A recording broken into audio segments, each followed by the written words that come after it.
We are live. All right, welcome everybody to the very first episode Hey. of Real Estate and Rosé. I'm here with a bunch of lovely ladies and Cody, and this is going to be your Saturday afternoon educational.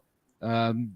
You're going to get some education in investing, a little comedy, a little insight, A lot of a little laughing, and a little knowledge. So you're winning by watching us. So anybody want to start out first? What's everybody doing this weekend?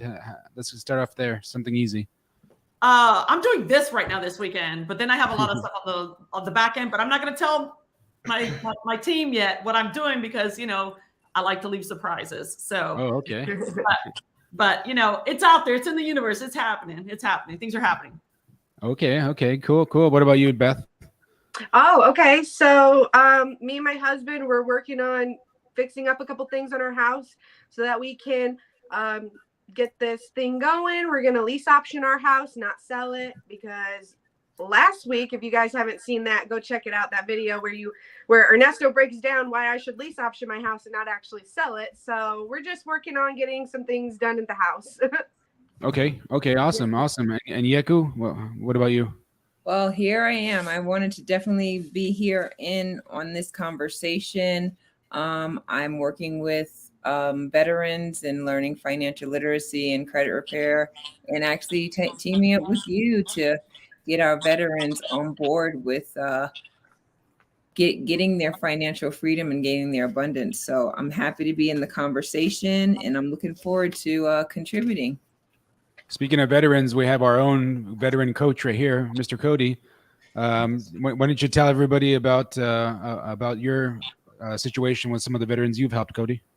Yeah, so I'm a very, very busy guy, but I always take some extra time out of my day to help veterans, mostly with their disability ratings, and then also once they actually have their disability rating, using those benefits to move forward in the world, because there are a ton of benefits out there that a lot of veterans don't know about and definitely can use the extra information.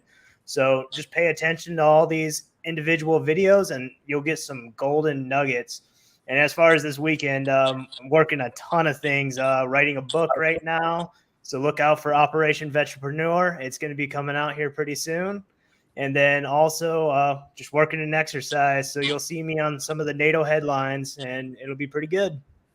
Venturepreneur, I love that. Love that.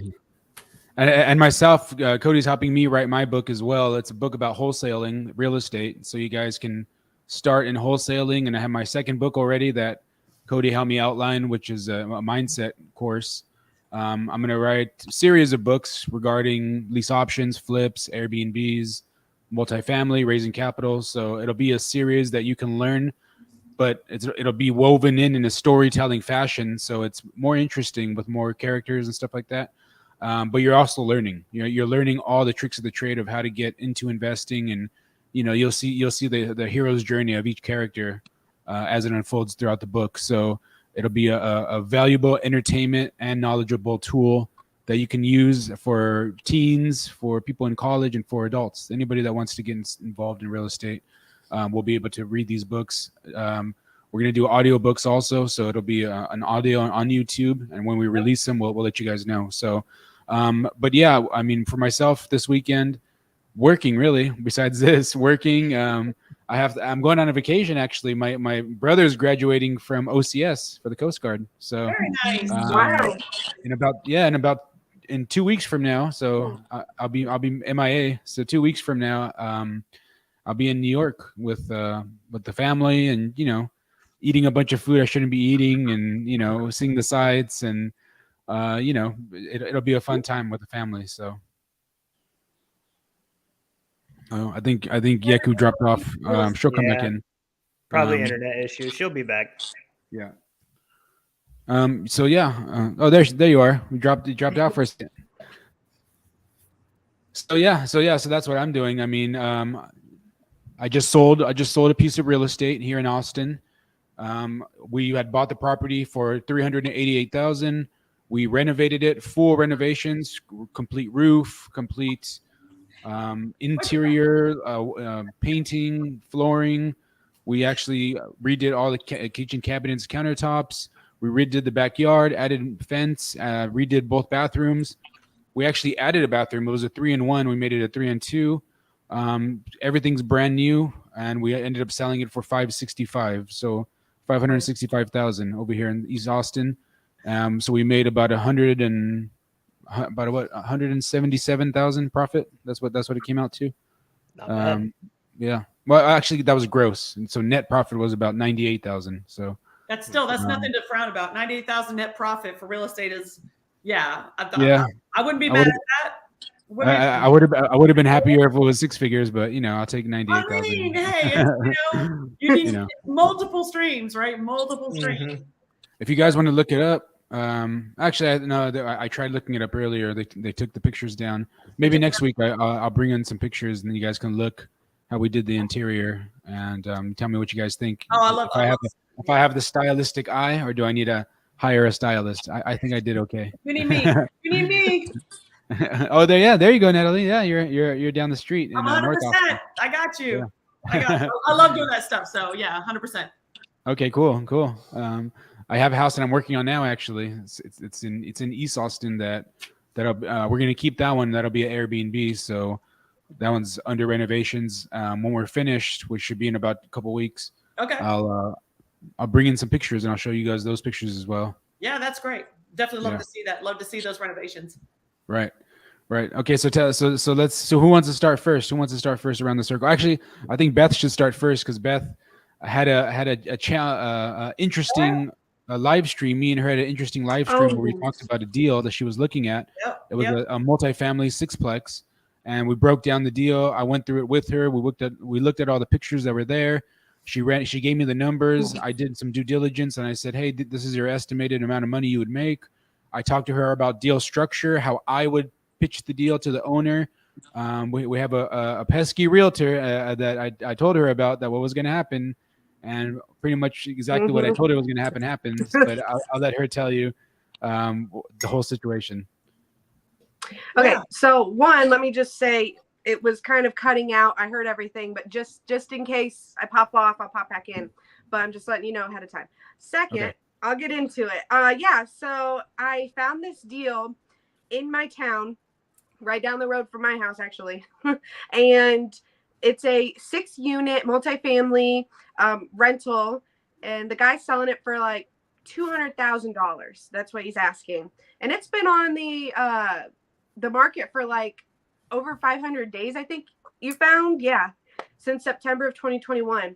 So we broke it down. If you guys want to go check out that video with me and Ernesto, is really helpful for me to just learn his thought process going through.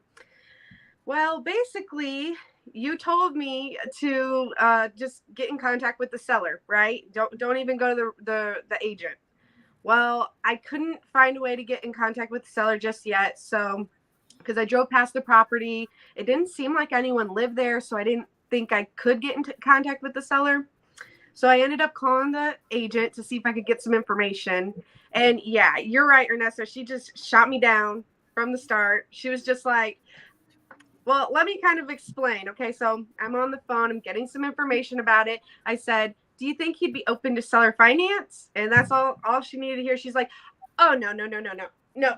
Oh, no. We already talked about that. No, he's not interested. No. Because in her mind, all she hears is I don't get a commission. So that's what happened. But I did learn some valuable information. I learned it is rented out, that 4 units of it is rented out. I learned that it was a guy that owned it because she was saying him. And I actually did some research and I found the guy. So yeah, that's where I'm at right now. I found the guy. Good. So let's go back a little bit and talk about the realtor. So you called the realtor, and then what was that conversation like? Because that was a unique situation where had I known that you were going to talk to the realtor, right? First, I always advise people, if you can, always try to avoid the realtor, especially in those deals, because the vast majority of realtors are not investors. They're used car salesmen, the vast majority of them, and they don't think with an investor mindset. They think like what you're saying. They think with a limiting beliefs, right? They think that like, oh, I'm not going to get paid. I'm going to get screwed and blah, blah, blah. And and you know, they've been taught in real estate school and through their brokerage to be very risk adverse, and you know, like this is not protocol and blah blah blah, and they're not open to like different options that investors think like, right? They're not open to terms, they're not open to seller financing. They're most of the time they're not open to these things because again, they have limiting beliefs on themselves. So in most cases, it's not really an investor's interest to deal directly with them. It's always better to deal directly with the owner. And unfortunately, you even if like for like this particular situation, for example, now that the realtor has been alerted that there's an investor trying to talk with the, if you do talk with the seller and the seller doesn't keep his mouth shut, because most sellers again are not investors, right? Most sellers are just, hey, I have this property, it's making me X, Y, and Z money, it's passive for me, and it's a tax write-off and all this good stuff. I just want to sell it, and I'm hiring a realtor because I don't want to deal with the issues. Right? That's how most general people think, right? As investors, you know, we don't think like that. We think like, how can we make a win-win situation for everybody, right? So it's a mindset shift, right? One is limiting beliefs. One's asking, like Robert Kiyosaki says, one's saying, "Oh, I can't afford it. Oh, I can't do that," and then the investor always thinks, "Well, how can I do that? How can I afford it?" Right? So the framing of the question is different. One is a close-ended mindset. I can't do that, or I don't think I can do this, or I'm going to get screwed in this deal. And the other one is, how can I make this deal work? That's how investors think. How can I make this work so everybody benefits? So again, you're dealing with people, but if you know that, right? If you know that that's the way the game is made, then you can maneuver your way through the game and make deals happen, right? And that's what you have to do. Unfortunately, not all, because I have realtors that work for me that are top notch, but most of the realtors, again, and you know, if you can fog a glass, you get a realtor's license. It's not a big deal, right? It's just, you pay a fee, you study a couple hours online, you pass a test, and it's no big deal. And a 17-year-old or 18-year-old could be a licensed realtor, you know? So when we're talking with realtors, there's a certain amount of information you'd want to data gather from a realtor, because those things are helpful in data gathering. Like, for example, you could have asked, and maybe you can tell me, like, what did you actually talk to the realtor about? So you call her, right? Ring, ring. Like, how does it start from there? Okay. So I said, "Hi, my name is Beth. I hear that you have a listing." And then I gave her the address. And I said, "Can you tell me a little bit about it?" So I pushed on her to tell me. And she gave me a lot of great details. Basically that the guy has multiple properties and he's looking to just kind of get rid of them here or there and, you know, get his investment back. And she told me that it's a 6-unit and that the guy's actually thinking about making it into a 5-unit. Like, I don't know exactly how she was saying, but basically, change it into a 5-unit. And then he halted that and said, you know, let's just sell it as a 6-unit. 4 of the units out of 6 are rented right now. That's kind of the most information I got from her. And then I kind of went forward and said, well, you know, me and my husband live in the area. I gave her a little bit background on us, that we own our own home and that we're kind of looking into maybe a multifamily that we could rent out. So then I just popped the question, is he open to seller finance? Would he be open to seller finance? Because I was curious what she would say. And you were exactly right. She was just like, no. She was just like, so she was like kind of acting like it was beneath her to even answer the question. Yeah. So I wasn't offended, but I was like, whoa, this lady has something against seller finance. Okay. It's not that lady. It's the way again, it's the slow growth, non-growth, limiting belief mindset that the vast majority of realtors have. That's why they're not investors. That's why they're used car salesmen, they're realtors, because they think in a transactional mindset, you know. So that's why it is. It's not her personally. She just has a lack of knowledge. That's all, you know. Yeah. Then after that, so I kept talking, and she kind of shot it down, and she started saying, well, why wouldn't you just get a mortgage? Well, I mean, why can't we just go through it and just get a mortgage? Why wouldn't someone just get a mortgage? Kind of pushing it off on someone, not me particularly. But so then I explained to her, I said, well, if it's been on the market for 500 days, if he would have done seller finance, he could have had money in his pocket already. And then I started going into also why it would be good for the buyer aspect of, then I don't have to put down that 20% because I'm a homeowner. I have a family. I don't have that 20% yet. I'm just looking to get into the business. So, she just kind of ignored me and then kind of was like moving on, talking about like how they've had this conversation before, which I don't know if they have, allegedly. I don't know. But she did not seem interested at all in having the conversation. So. Right. Yeah, I mean, you're going to find that. Has anybody else on the panel experienced something similar to that before I dig in a little bit more? Well, I want to piggyback off of what you were saying as far as like when people have that limited mindset, the first thing that they'll do is they'll give a declaration, they'll make a statement. And when you reframe it into a question, the question's always the answer, right? You're going to get an option or some kind of answer that's not going to stop the process of creation. So I really appreciated that when you mentioned that. And yeah, I mean, we all run into that kind of resistance, especially when you're dealing with people that have not taken the time to educate themselves on the different ways to create wealth. So it's going to come with the territory, and you just push forward and push through, and then maybe give them a little bit of education and help them along. Yeah. What about you, Natalie? You've owned businesses in real estate. You've experienced some of the limiting belief individuals like that before. I mean, yes. Yeah. and we don't have to go and talk about real estate only. I'm just talking about the mindset aspect. Yeah, no, definitely mindset, but just even like for example, as a nurse, our mindset is definitely different than that of a real estate person or of any other investor, right? And so coming out of like working for somebody and working for yourself, you think, oh, I don't have the skills to do that kind of stuff, right? There's no way I could do that kind of stuff.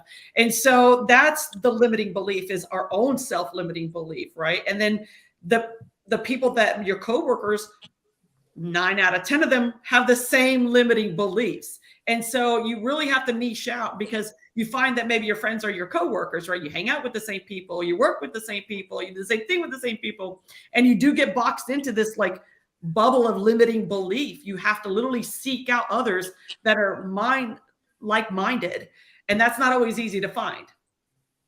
Right. Because you start talking about this real estate or even cryptocurrency, for example. I would talk to them. Nobody even knew what Bitcoin was. And I'm like, what do you mean you don't know what Bitcoin is? These are highly intelligent people. These are educated people, right? So it's not like it's just the world of, that's their world. And there's just no coming out of that. And I don't live by that. Right. And maybe Cody and Yeku, you can give us some perspective on the military side. I'm sure, I'm sure there's a lot of people that have kind of a limiting belief in those fields as well, I would assume, right? Or maybe not. Oh yeah. I mean, veterans have one of the most limiting beliefs that are just they're just programmed into us, because you're programmed to be a good follower. That's like the keystone of being a good soldier, and then even being a good warrant officer and an officer, especially working your way up the ranks, you have to be a good follower. So you have a lot of limiting beliefs. You have to believe that you're not good enough to take over that position that you might not have the knowledge in, but any one of us, we can jump into a position and we can learn it fast. It's just, we have to get over those limiting beliefs that keep us from being able to actually approach something with just extreme execution. And that's the main thing, is you have to approach it and execute well, at least well enough to survive it. And then once you survive it for a little while, then you start to really truly gain speed in it. And it's just all starts with that mindset. If you don't start in the mindset, you're not going to get anywhere. And that starts exactly like after the Army with the whole VA disability thing. Like a lot of veterans, they have a limiting belief that they do not deserve the disability because they did not go overseas. They didn't get blown up in an IED attack. Some crazy event didn't happen to them. But here's the thing. You served, you did the time, you deserve the disability. So that's like one of the major things that a lot of veterans have to get over. And then going on to Natalie's conversation about cryptocurrency is another one of those markets that people just have a ton of limiting beliefs in because they don't know if it's real. They don't know if it's a scam. They don't understand how cryptocurrency works. And basically, Bitcoin is the gold. Think of Ethereum like the silver. Those are your two most valuable cryptocurrencies out there. Those are the ones that you want to own. Then there's a bunch of things they call shit coins, which aren't exactly the greatest. Stay away from those. Those are garbage. Bitcoin and Ethereum. There's a couple other small ones that you can deal with, but I mostly deal with Ethereum because that's the one that has the next highest growth potential, in my opinion. Who here in this panel owns Bitcoin? Cody. I only own real estate and businesses, so that's my gold or my Bitcoin. I just want, again, it's all about moving the assets around and not be all in on one specific asset class. I'm all about that. So where one fails, but the other one can kind of like, mutual funds, where one fails, the other one brings you up. So yeah. Yeah. So Beth, so after she shot you down back, the real estate agent, when she kind of, so she almost sounded, you said, disgusted by the even mention of seller finance. I mean, yeah, she really was just kind of like, I think she thought that I was like a scammer or something. Like that's the kind of tone she had. She didn't hang up the phone. She continued the conversation. She was nice, but she kind of thought that I was like just like a scammer. I mean, that's the best way I could put it. So yeah, I mean, so some of the questions that, like, when you are calling a realtor and you do data gather, because sometimes sometimes like on larger deals, for example, on larger multifamily real estate deals, or on, like, for example, land development deals, like land acquisition deals, the person selling that is usually a broker, and they're higher level. They're like usually much more knowledgeable. They think, because they work with investors, right? Only investors buy a 50 unit complex or a 100 unit complex or more, or they're going to build a building, right? Those are only investors. So the people that work with them, the brokers, they think like an investor. They're more educated than the regular real estate agent, right?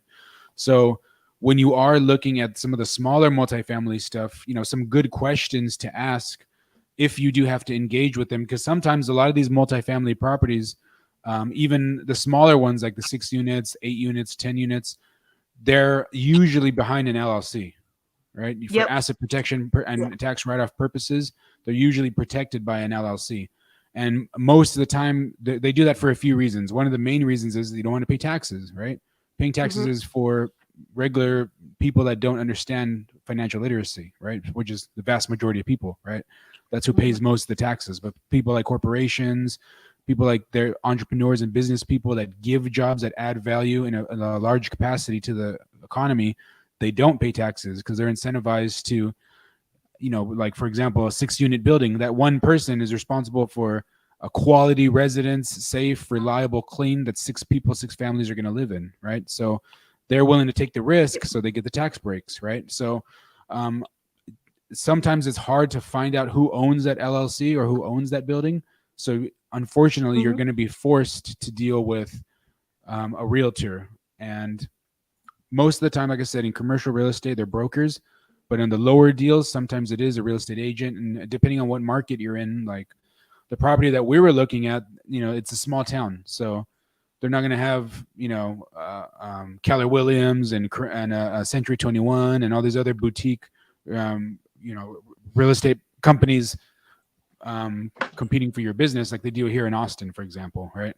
So when you are talking with a real estate agent at that level, you want to find out some of the information, like what you did, right? You asked about the property. You asked about, I think, well, actually, can you tell us what questions you asked? So I'm not getting it wrong. Yeah, so I just put it on her. I said, what can you tell me about the property? Because I've seen a lot of business people on YouTube do that. And then the realtor just kind of spills everything she knows. And that's kind of what she did. She gave me quite a bit of information at once. So I'm kind of new at all of this. So I was like, well, that's great. Like, I've got a lot of information. So no questions popped up in my head right away to ask. But so that's kind of how I got all the information. She just told me everything. So Yeah, and typically, honestly, that's the best way to go. That's the best way to go in the beginning, is just to ask a generic, open-ended question like that. You know, like, oh, can you tell me about the property? And then they'll usually tell you. They'll usually tell you like the like the main points, right? Like how many units are rented, how many units there are. Like what condition that they're in, like stuff like that. But if they don't, right? If there's something like some of the things that you do want to know. Like so that was a perfect question, and then some follow-up questions that you can ask that you can more, because some of the, she's going to give you like the generic answers of like the checklist items, like boom boom boom boom boom, right? But some of the stuff you want to dig deeper into, right? Like you want to ask, like a perfect question is, do you have a copy of the rent rolls that I can see? So the rent rolls are basically that's a all the good lease one. agreements from each unit, and you can show when they moved in, when they're supposed to move out, how much they're paying. So now you know like what numbers are the real numbers. Those are the real numbers, because they can put whatever they want on, Zillow listing or on Redfin or whatever. But until you see the rent rolls, because the rent rolls are actually stated lease agreements, which are legal documents, that are reported to the IRS, they'll go to jail if they're lying about that. They're not going to lie about that. So what are the rent rolls, right? That's one. The other one you want to ask for is, and you don't want to just come out and say, oh, can you, I need the rent rolls and blah blah blah. You're going to say, you want to set it up where it's like, okay, so they give you a bunch of information, they tell you, and they said, oh, okay, that's great. I mean, it's so amazing to see such a nice piece of property down the street. I mean, and in your mind, like, why is the seller even wanting to sell this property, right? So like you're not like asking it directly, but like you're trying to create an engaging conversation, and like you're just curious, right? It just brings off curiosity. Than like direct sales, like why are they selling it? Like, you're like, oh, like just I've lived down the street for so long, and I've always passed by that little house. My family, we go on little walks, and I can't understand, like, why would somebody want to sell it? And then they'll tell you, and sometimes they'll reveal something, right? They'll reveal, oh, there's a mold issue in unit 2. Oh, so now now you know that there's like this crazy expense, and right? Oh, there's a part of the soil shifted, and now there's a crack in the foundation.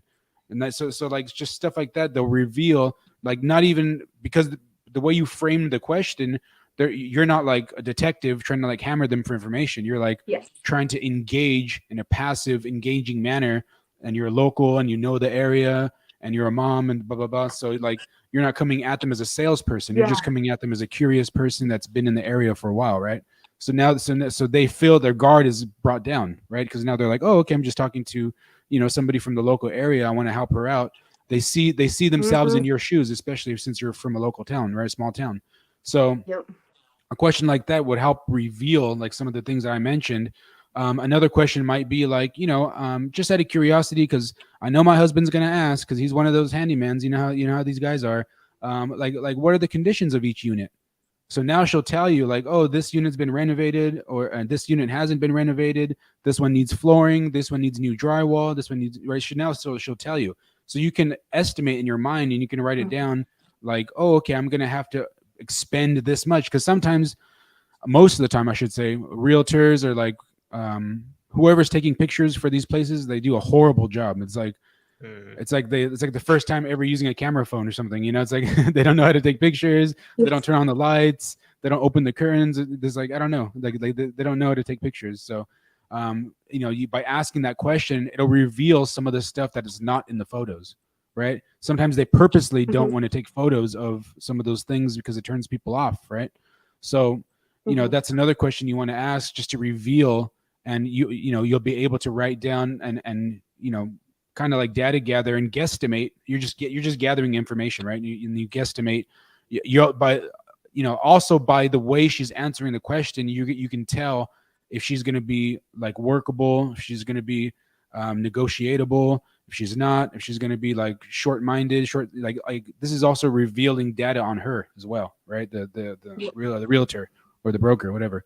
So those two questions are important. And then especially in a multifamily property like this, a 6-unit, a really important question is, I looked through your pictures. It's really nice, but where are you guys hiding the meter and the electrical panel?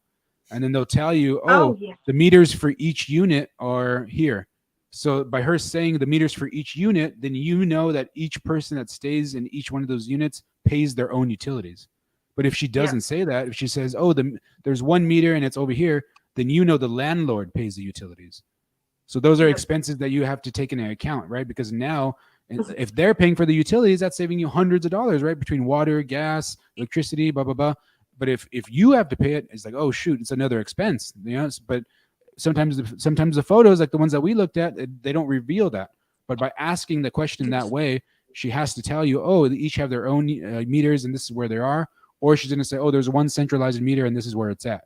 The way she answers the question is going to reveal the answer, right? So certain things like that, and we can, go deeper into it, but some of those are just really good data collection. And it's been sitting on the market for over 500 days for a reason, right?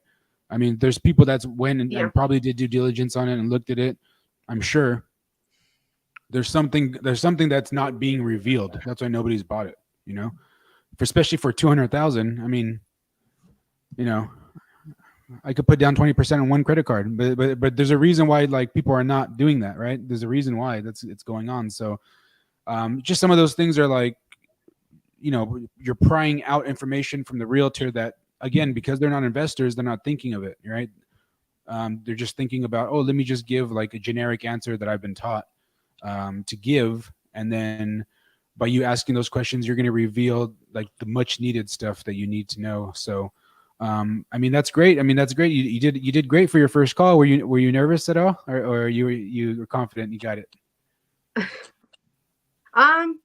I wasn't that okay. Before I dialed, I was nervous. But then as I got on the phone and I just started talking to her, like nerves went away. So yeah. So do you kind of understand what I'm talking about when I say like the tonality of how the questions are phrased? Oh yeah, I get it, and that is very, very smart. Just making it more of a conversation. Right. So, it's like it's a nice way of doing detective work, instead of like some people just like trying to hammer you. Because trust me, I've dealt with those people too, and so she seemed turned off on the seller finance. It's probably because she doesn't understand it. So now you have the owner's contact information. So like, what's your plan? And we can strategize together. So I got the owner's information. So I have his Facebook profile, so I could send a message. I'm not sure exactly. That's why I was going to ask you. Should I send a message, give him my phone number? How should I go about it? If he does call me, what should I say? I mean, I'm very first time. I've never talked to anyone really in real estate other than buying my own house. So, right. Yeah. I mean, I would definitely look at, so what I would do is I would approach it indirectly, right? Because more than likely, especially since the realtor shared that information that he has multiple properties, he probably has a portfolio of multiple properties in the area and surrounding, and he has multiple properties. And the reason why investors do this is because their lowest income producing property that's kind of a liability, they're getting the most tax benefits from that one, right? So like if it's not being rented out, if it needs renovations, blah, blah, blah. So they're paying money from the profits from the other one, but they don't want to pay. Nobody wants to pay the IRS, right? So that LLC will go negative because it has to repair things, but it affects the other ones because now he's able to offset his income, right? So that's why most of the time we do that, right?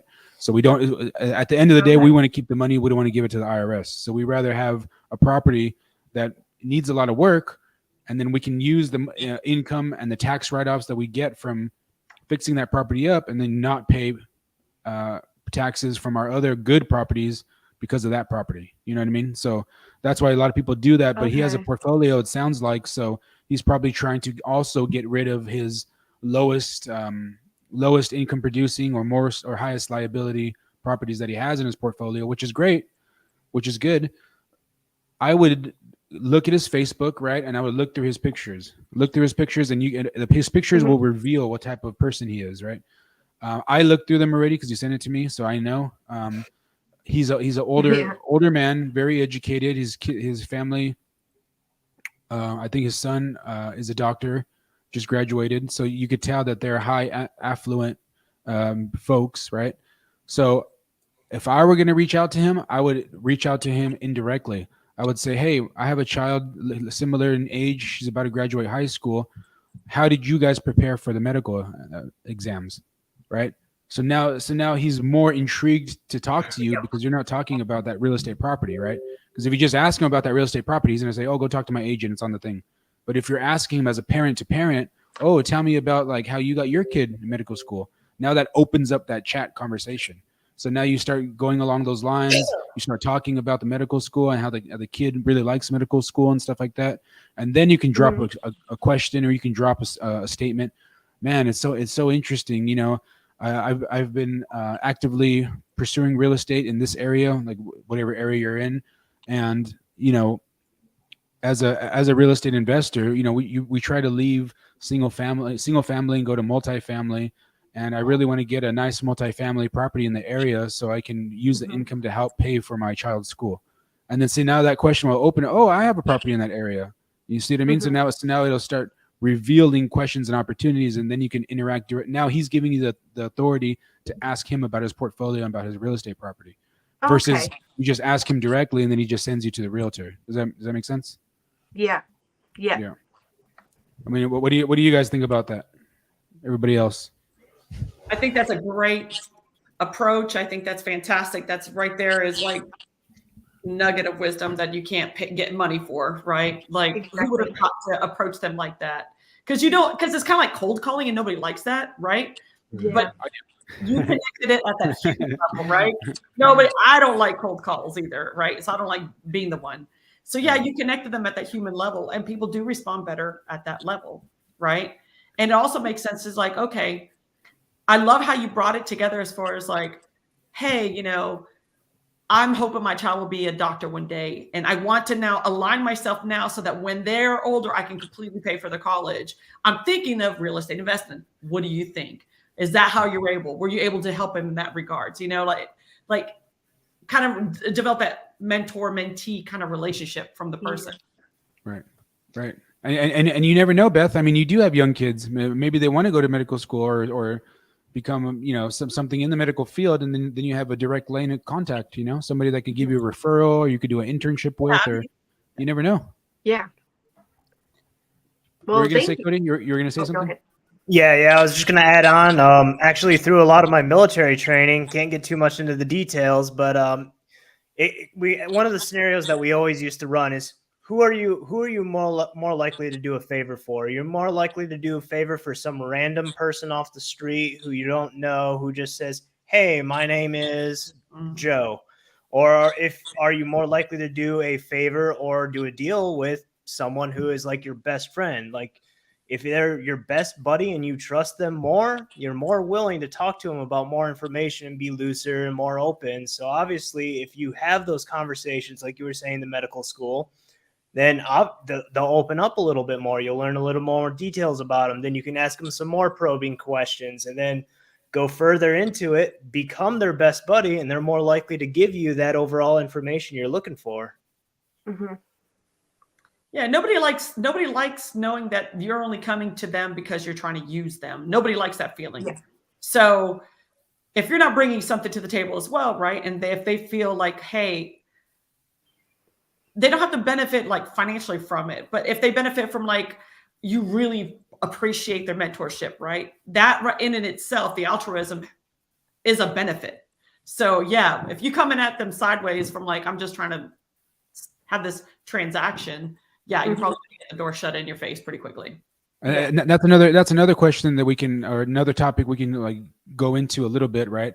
Is because I'm sure, Natalie, you've done it. I know you probably do it too, Yeku, with your clients. I know Cody does it. Is how do you guys ask engaging questions to reveal information that they're trying to hide? Because like you, Natalie, right? You're in nursing and you're dealing with like sick individuals. Sometimes they're kids, sometimes they're just bigger kids, right? Adults, and they don't reveal what they're supposed to reveal, but you have to ask them a series of questions in a certain way to extract that information that you need, right?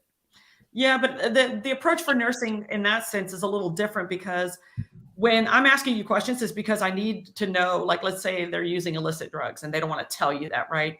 You say, I need to know these things because we're about to give you a medicine. It may be counterproductive. So this is not a judgment. I have to know because I want to make sure that whatever we do for you is safe. And so at that point, they're like, okay, yeah, this is what I've had, right? So you have to present it to them like it is in their best interest, not because I'm trying to judge. It's like, this is me. Actually, these two meds don't go together. So if I don't know and I give you this and then you get sick, yeah. So they kind of loosen up a little bit more with that one. So like what I probe for is totally different than what other people would be probing for. So I know in GovCon, not specifically real estate, but GovCon, it's all a game of cat and mouse because a lot of the contract officer representatives, they don't like to give a lot of the details of the contracts they're working on. But if you know the contract officer representative and you know that they have a problem, like for instance, they have a SharePoint problem that continually crashes and they have no ability to fix it. There's a contract. All you have to do is know the guy, know what he drinks, buy him the right beer, and then suddenly, oh, hey, you have a multi-million contract on your hands. It's that easy. It's just about making those relationships, becoming their best friend, and then having solutions to their problems. And that's it. I think you can take the same approach in real estate. As long as you have the ability to solve those problems for people, they're more willing to work with you. I think that goes with any industry that you're talking about. And I'm glad that you made that point and you actually brought that up because like if you think about it, when you're all right, so let's just say that you're coming out of Walmart, you're coming out of Target or whatever one of your favorite stores, and there's someone out there with their hand out, and no one wants to see a beggar, they're gonna be walking in the other direction. But if you have something in your hand is full and you're wanting to serve and you're here to give them something of value in exchange and have that relationship as opposed to the transactional way about going about things, then you're going to get a lot more out of that specific person and you're going to get a friend in the process. And then also you have to look at the secondary gain whenever you're dealing with people, like what is the ultimate answer that they're looking for. And if they're in resistance, well, why are they in resistance? So like when I work with clients who are like are trying to stop smoking, for instance, and become non-smokers, and I take them through a hypnosis session. And before I even get started with that, I need to know like what is the benefit that you're getting from smoking? That's the secondary gain. So you're able to ask a little more probing questions in that arena to find out if there's something that's going to be a limitation for them actually getting the result that they want. Yeah, I mean, so most of the time, from what I found, most of the time, most people know the answer.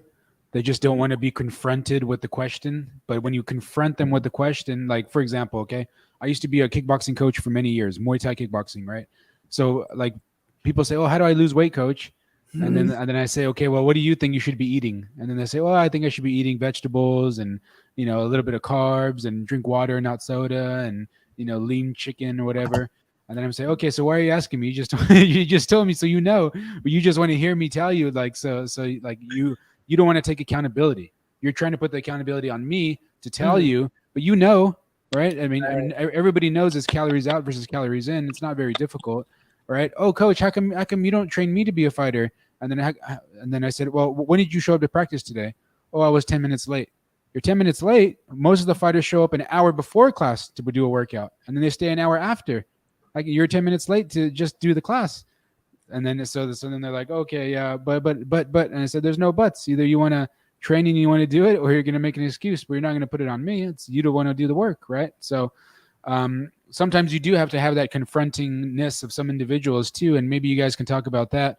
How do you make them, and you don't have to do it in a mean way all the time, but most of the time you have to make people confront their own insecurities and their own inefficiencies and make them realize that, hey, you're in this situation because you put yourself there, right? But there's a way to get out of it. But what do you think is the way to get out of it? And then it lets them explore that possibility on their own, right? I mean, as somebody that trains nurses, Natalie, I mean, what do you see as they come to you and they're always asking you, but they know, right? No, well, yeah, they most of the time they do have the answer. They just aren't sure. Like they want that reassurance. But again, nursing is a little different because let's say I'm giving a medication or something's happening to my patient. I don't want to be just the one, the end all be all of saying, oh, okay, this is what's really happening to this patient. I definitely want to confer with others. Doctors confer with each other all the time. What do you think is wrong with this patient? Why are their blood work doing this? Why I have this ventilator setting yet the baby's not responding the way it should be responding, right? The medical field is a little bit different of a beast because you should be conferring with others. You can't just go based on, well, because I said it, I know this is what it is and this is how it is. No, but we're not talking about specific projects because that's being collaborative. We're talking about different things, right? If you're in business, if you're a real estate entrepreneur, or you're in government, the military or whatever, there's collaborative conversations that you're always going to have. Right. We're talking about the closed mindset of people trying to make excuses for doing things that they know that they're supposed to be doing, but they're just not doing them because they want to say, oh, that person didn't like, again, my personal trainer, right? He didn't tell me I couldn't drink soda, right? I'm drinking soda, but I'm not losing weight. Well, you kind of know that, right? But you're looking for a way out. You're looking for the excuse of like, oh, because my trainer didn't tell me, I'm not going to do it. Because a lot of people do that, right? Just like with Beth's situation. This real estate agent, she doesn't want to learn about seller financing because it makes her uncomfortable. But if she learned about seller financing, she would do more deals much faster. So why is that? Like why do people have those limiting beliefs in them is the question I'm asking. You know? Well, change is, you're resistant to change, right? So limiting beliefs, getting out of that is you're getting out of your comfort zone, and not everybody likes getting out of their comfort zone, right? And there's this dogma that you've learned from years of before, like, oh, this is how it's been, this is my family. You know what I mean? Like there's a lot that play into why people are resistant to change. But truthfully, we're very dogmatic in the way we are. It took us a while to become who we are. And now you're asking me to what? Change the way I look at everything, change the way I see things, change the way I believe in things. What? Wait a minute. And it's not a comfortable thing. It actually takes personal growth. And you really have to stop and think inwardly. And nobody wants to think inwardly, right? That's the most difficult conversation you have. It's kind of like going to confession. You don't want to confess, right? So nobody likes that. It's super uncomfortable. It's uncomfortable, right? And so, it's not fun to sit there and really think about, like you said, why am I putting on weight?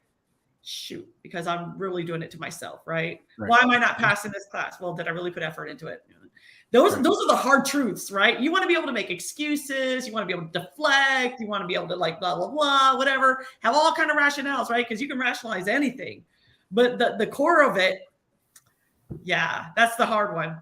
You got to be open to be like a truth bomb. Like, you got to put the ego to the side and let it just like, hey, these are facts. Like, stop lying to yourself.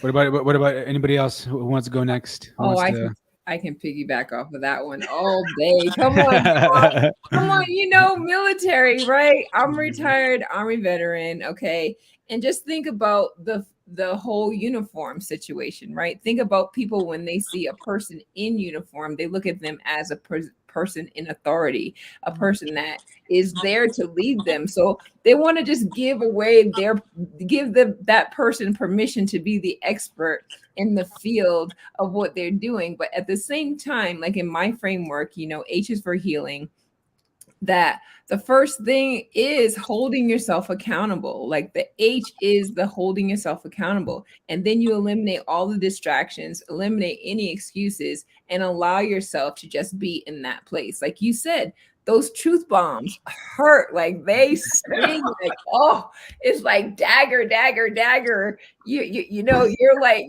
killing me here. But like these are the things that we know that we need to change. And then that's the L, learning to love that space of uncertainty, learning to like kind of like flow in that in between space, because that's where a lot of people get the stuckness, because they see the other side, they see where they're at right now, and they also see this huge gap, this huge space, and unless they have the skill set to bridge that gap, that's where we as coaches, we as consultants, we as the leaders step in and give them that bridge to then walk across very easily to the other side and to get to where they want to. So I can definitely riff off of that. And it's definitely one of the principles that I always work on in my entire career is extreme ownership, because we have a lacking leadership everywhere you go. But if you have a leader who's willing to take that on themselves, because everything that happens or fails to happen is a direct reflection of me. I've always lived my leadership style by that. Yes. It just means that somebody else needs training. And if you have that ability to have a mentor, to have that training that can pull you out of that limiting belief, it speeds up your timeline, because they know they've been there, they've made that mistake. So you just have to have that proper leader, which brings me into the next segue. Calendly link below. If you guys go ahead and go into the description, go ahead and hit that link below. Schedule a call with Ernesto or myself, or you can even watch the panel here. Leave a comment for any of the lovely ladies so that they can go ahead and respond back to you in any of their comments in their social media, so that we can get you that mentorship that you need to pull you out of those limiting self-beliefs and properly move forward in your life. Yeah, we have a couple people watching us right now, and we're going to be doing this every Saturday, trying to bring as much value to you as we can from all different perspectives, right? I've been a business owner and an investor for a very long time. Cody's been in government contracts and in the military for a very long time as a veteran. Natalie's been a nurse in the medical field. She's her family's owned restaurants, and they've done a bunch of other cool stuff. Beth has her properties that she's getting into. She's a new investor. She has a house right now. She's going to use one of the strategies that I helped her with, go down the journey with, which is called lease option. We're looking at a multi-six-figure multifamily property to get into right now. We're going to negotiate that. And then Yeku has her own massage business. She's starting her YouTube channel. She's also bringing in as a veteran as well, and as a mindset coach, how people can help better themselves in all areas. So really, you have the opportunity to get many different perspectives, not just, we have 5 different people here from 5 different backgrounds. So it's, you're getting a plethora of knowledge and experience on this panel. So I appreciate you all being here. So yeah, in terms of mindset, do you think that same thing, because we're talking about day-to-day interactions, we're talking about people confronting themselves or their limiting beliefs, but what does that also reflect in your guys' opinion in like your personal relationships, whether it be friends, family, loved ones, dating? What do you guys think? So I'm glad you brought that up, because I was going to say something about that. You have to look back and say, where does the limiting belief come from? Where does the lack of accountability come from? And I learned that behavior straight up directly from my family, ironically. So like my parents, when they get into fight, my dad like, well, I drink because your mom yells. My mom like, I yell because your father drinks, right? There was never like ownership of, okay, I play a part in this. And I did that as I grew up, as we were 6 kids, right? And we we're always blaming each other. Like, who did that? Oh, so-and-so did that, or so-and-so did that. my other brother or my other sister. Like it's a skill that you learn from very, very young, right? And so to untrain your brain is not that easy. It followed into a marriage, and I kept thinking like, why does my spouse treat me this way? Right? I don't deserve this. And then I stopped one day, and I'm not gonna lie, it was like an Oprah Winfrey, Dr. Phil moment. Hey, they got some credit. And it's like the definition of what love is and the definition of accountability. And I was just like, wait a minute, you know what? This person is treating me this way because I'm allowing this person to treat me this way. And when that happened, boom, I divorced him. I mean, we're talking, I was at nursing school. I You divorced canceled him. him, huh? I did. It was like the realization, like, this ain't going to get no better. Like, I'm allowing this person to treat me this way. And I no longer want my children to see that as, so like, break the cycle. So I ended up in nursing school. I was a single mother with 3 kids on welfare going through nursing school. Like, no, dude, like when I made that connection in my head, that was like, okay, no more. And I literally have raised my children to hold themselves accountable. They do not get to make excuses. Something that I learned to do, I try to unlearn it for my children. And they know 100%, yeah, mom's not going to take it. She's not going to allow you to make excuses. And if you don't catch that you're doing that, it is definitely something you're going to kind of repeat and rinse, repeat and rinse, repeat and rinse. And you don't get off that wheel until something like it really, again, that truth bomb. I'm allowing this person to do this. That's a hard pill to swallow, right? Yes. Not an easy pill to swallow. And when you take accountability and realize you're the creator of everything, of your whole universe, your thoughts, your emotions, your reactions to things, like you are literally creating your universe. And you mentioned the perfect word, patterns. When you pick up those patterns and you see like those are the results of what you learned from your upbringing, whether it was your mother, your father, whoever the significant people are in your life at the time, and when you're coming in as a baby, and the people that like rear you, and you learn all of those conditionings and all of those things until one day it's like something hits you upside the head and you're like, wait a second. Am I at cause for this, or am I continuing to be at the effect of someone or something else and giving all of my power away? Because that's all you do when you're not holding yourself to a standard, not holding yourself accountable, and not just being in what you said, Cody. What is that? Like extreme execution, or what was the word that you used? Extreme ownership. There you go. Extreme ownership. Like you have to have that extreme ownership. It's just like radical forgiveness. Right? When you don't know something and you're stuck in this whole space of darkness, you have to just say, okay, it's okay to not know. Confusion means I'm learning. That's right. And there you go. What about you, Beth? What kind of things have you experienced along these same lines? Well, so I'm really young still. I'm 23. Got married to my husband when I was 21, and we had I got pregnant when I was 21 too, right after we got married. So I'm a young mom. I'm a young wife. And most recently in my life, I've been realizing, oh my goodness, yeah, things I picked up from my family, like my family, we react quickly, right?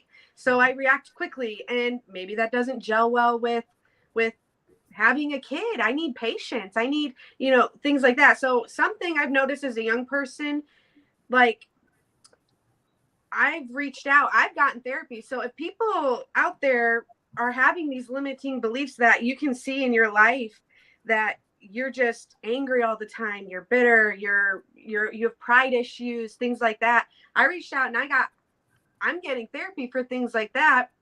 And it's just so that I can stop having limiting beliefs. I can stop making excuses in my own life of, oh, why am I mad all the time at little things and stuff like that? Well, reach out, get help from other people. And I think that can be said in our own lives, but also if you're in real estate, reach out, get mentorship so you don't have these limiting beliefs and staying in one little niche, So. Yeah, that's great. I mean, I think, from what I'm seeing in today's society, I mean, so many people just seem lost, and, and especially there's an extreme lack of accountability in not only, everyday people, but the leadership and the politicians, the president, a lot of different companies. You're seeing just a lot of lost souls out there, and it's kind of sad. It's kind of sad because sometimes you get what they call blackpilled, and you get disillusioned, and you believe that maybe there's no way to right the ship. But in reality, discussions like this are pretty important, because people can watch this and see that we're from all different walks and aspects of life, and we all are coming to the same conclusion that it's part accountability. It's getting help, whether that's from a therapist or a mentor or somebody that's been there, done that, and really, doing a deep dive in your having to do the inner work, right? That's really what it's about, really having to identify some of those problems and not be afraid to reach out and to confront those demons. And it's not going to be fun, right? But the faster you do it, the better you'll be after that. So yeah, I mean, anything else you guys want to expand upon that topic? No, I would like to move on if we can. Let's get in a little more about real estate and where we're at. Where's the economy at? Where are we at in the real estate world right now, right? All right, let's go back to financial markets. What are we looking at? That's Good, what good. I'm about. Okay, great. So Beth, did that answer your question about? I know we went off in a little tangent, but that's fine. So what I would do is I would do those things, right? I would reach out on Facebook, DM the owner, but again, DM them along the lines of, identifying with kids, right? Because you're reaching out to him, but you're not reaching out to him as an investor is trying to make a transaction. You're reaching out to him as a parent trying to better the life of their child. And what parent doesn't want to better the life of their child, right? So that's the avenue that I would take. And some of these things that I do, you're not going to hear from most people because I do things as an experienced investor. I do things from a lens of what's going to get me the best result in the fastest amount of time. And if I just talk to another investor, it's like two bulls looking at each other, right? Versus if I'm approaching it like a mother duck and another mother duck, right? The mother ducks are more likely to like exchange mother duck information. You know what I mean? So that's just the way I think about it. I don't know, but what are you saying? Two bulls can't work it out. Yeah. No, but I think that's hilarious because that's like when women go to the bathroom and they come out as Yes. That's the analogy I think that he's trying to Love it. You get two mother hens together, and we're gonna work something out, baby. We're gonna make this happen. I love that's just what it is. That's what it is in any that's what it is in any lane. Sorry, Natalie, what were you saying? No, I said you're not lying. That's the truth. So, I would approach it from that way, and if you want, we could talk more offline, like to the point where I'll write the message for you if you want me to, and you can send it, and then you can see the results from there.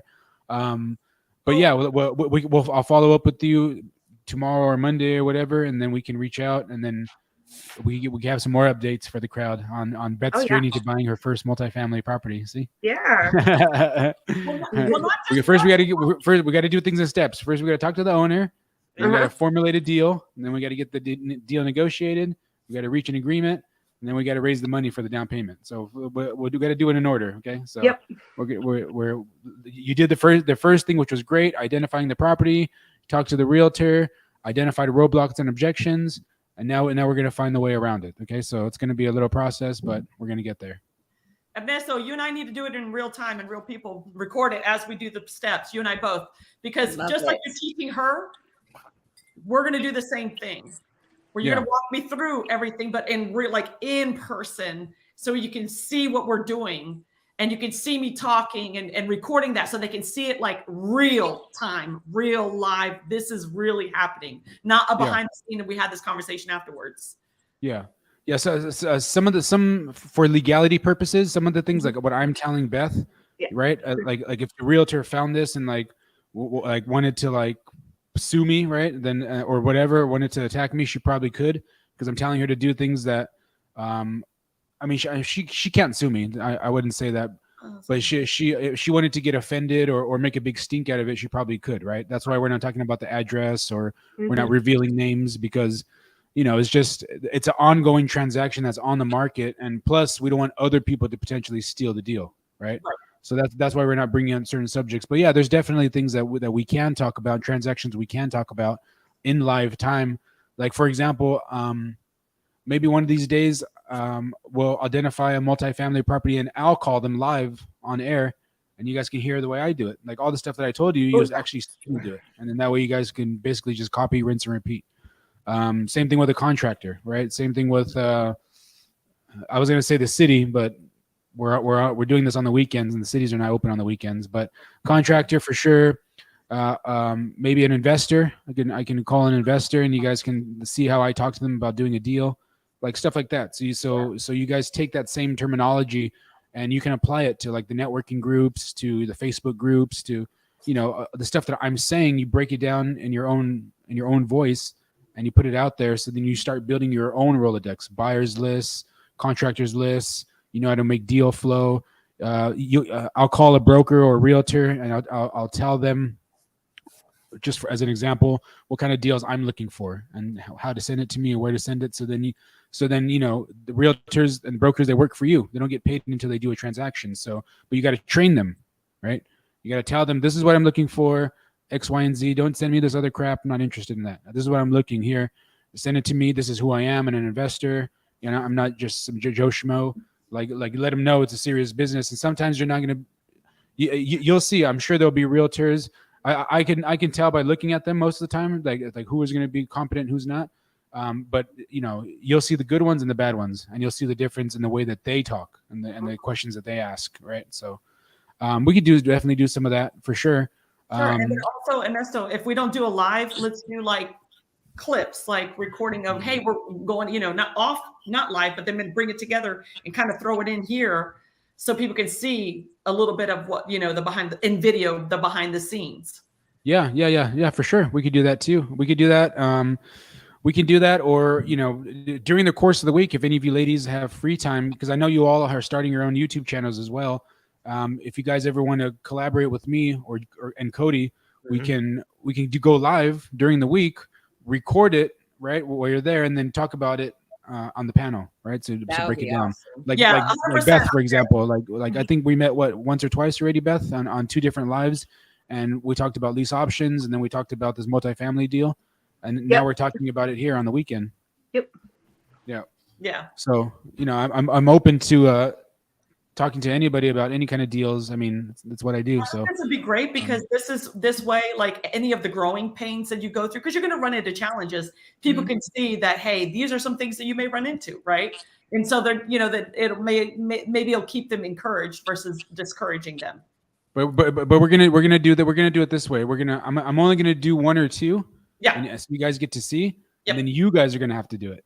Oh yeah, no, 100%. Oh, yeah. No, 100%.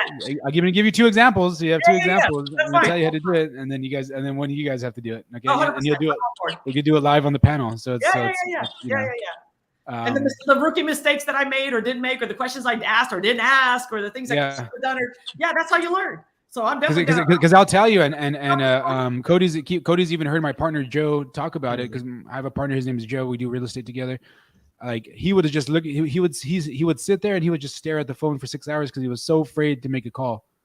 Like he would just like sit there and like stare at the phone. He said this on one of on the interview that we did with him, and he was like, man, I just couldn't pick up the phone. I don't know what it was. And then the next day I would talk to Ernesto. And Ernesto had already made like 25 calls like the day before, and he was putting offers out and sending out, and he was like, "What the hell?" So like I had to sit with him and like tell him how to do it, because he's analytical minded, Yeah. He's like, right. Cody, you met him. So in the beginning he was like, "Man, I can't do this. And then like I had to coach him and like show him how I did it. And then now he's like a master at doing it. Now he does it better than me now, so yeah, definitely. That's something we'll definitely do. I think it'll bring a lot of value too, because a lot of people are, they get lost in the sauce of they're trying to remember like the protocols and the questions and stuff, when in reality it should be, like I said, a free flowing conversation that you're just trying to reveal information, you're trying to gather information, so definitely we can do that. But do you guys want to go about certain topics? Because I know you had brought up, sent over a few articles, right, Natalie? Yeah, I did. Cody, go ahead. Because he and I were on that. Oh, yeah. Yeah. Go ahead. So I know that you wanted to bring up the topic of central bank digital currencies and how they're going to be controlling our entire lives based on a digital currency. So I don't know how much you guys have heard about these, but these are overall similar to cryptocurrency, but not really.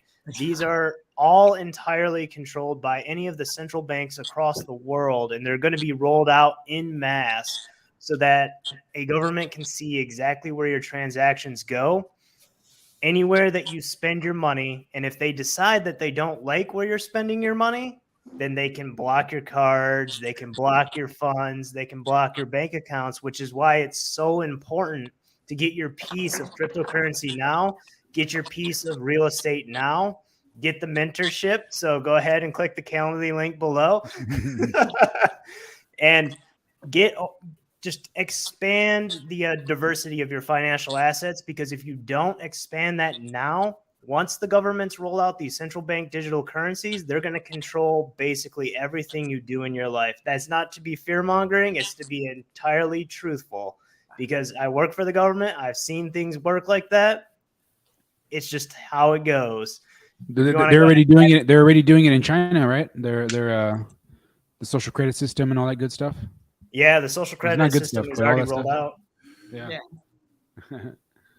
So yeah, I mean it's coming. It's coming. I mean the only thing that we have is potentially a new president and Constitution and the Supreme Court to help defend us. That's all we really have before this takes over. So it's going to be tough. I mean, in my estimation, from what I'm seeing from my investors, I mean, there's a lot of conspiracy theories out there that they're purposely crashing a lot of these banks, because you've seen about 4 or 5 banks go under recently, right? I think recently it was First National, I think was one of them. And if they do that enough times, if you think about it, they do that enough times, they can say, hey, the FDIC, they can say, hey, we know you had $50,000 in this bank. Don't worry, your deposits are secure. All you got to do to receive your deposits is download this link for a CBDC, and your funds will be guaranteed. And then we'll send you the funds in a digital federal, central bank digital currency. So that's an easy way for them to implement it, right? Just like they implemented the vaccine passports and the shot and all that stuff, right? Hey, it's going to make it easy to travel, easy to identify. You could go shopping. Just get this, just download this app and this QR code, and it'll show your vaccine status. It'll be the same thing, right? More tyranny, government control. Hey, this banks went under, even though us as the government caused high inflation, even though us as the government caused dependence on energy in other countries and stuff. Don't worry about all that stuff. We just download this QR code, and we'll send you a central bank digital currency to your phone, and then you can spend it directly from there. So it's a way that they're doing it on purpose, because most people don't understand financial literacy. Most people, I don't know why, but most people think that their government has their best interest involved. And I don't know who said it, Cody. I think maybe you do. But if somebody knocks at your door and says, hey, we're from the government, we're here to help, just slam the door and run the other way, right? If they don't got a warrant, they don't come in. Ronald Reagan said that in his speech, and I think in the 80s, he said, "No, there are no scarier words than we are the government and we're here to help." He's like, be wary of that. Yeah, it was Ronald Reagan. He said that in a speech, and that's coming. I mean, they did the trial one. They did the trial run with the COVID vaccine passport. Yep. So they know that people will fall in line very quickly. Yeah. Imagine if it comes to your money, your savings, your checking, your direct deposit. People will give their lives up for that fast. They'll give their freedom up for that, because then they can't eat food. Exactly. So they did the test run. They did the test run with this scary disease that had a 99.9 survival rate. But now that you need to have this to eat, it's going to be a lot easier to convince the vast majority of people. So where do you it's coming? Where do you think people are going to hide their money? Because people always hid money, right? Whether it's the mattresses, gold bullions, stuff like that. People always hid money, especially the wealthy. When, because it's already happening. I mean, they've already written it. They said it's happening. The Fed now is happening. There's no getting around that, right? Right. Where do you think the high value, the people with the money, the assets, where do you think they're going to be putting their money? In more assets? Or do you think they're going to have like overseas LLCs, like in the Bahamas, and then moving their money around like that, like they already do? Do you think? They're gonna have companies like, I know because I do it, right? We have companies that have their own social security numbers, their own tax and asset protection. They're able to open up offices, like you said, overseas, where they're not going to be doing this, because every country is not going to do this. And the other thing that's happening at the same time as the CBDC is there's a thing called BRICS. Do you want to expand about what BRICS is? Because BRICS is the counteraction to this. So it's going to be very interesting how this plays out. Am I explaining bricks? No, Cody, you want to talk about bricks? Yeah, so my understanding of BRICS is going to be it's the process that Russia, China, Iran, and a lot of the other countries are currently going through to set up a entirely separate economic system outside of the traditional economic system that we have in place right now, and which is what they're actually rolling all these CBDCs out against. So you have your traditional bad guys forming one side of currency, whereas we're forming the other side of currency.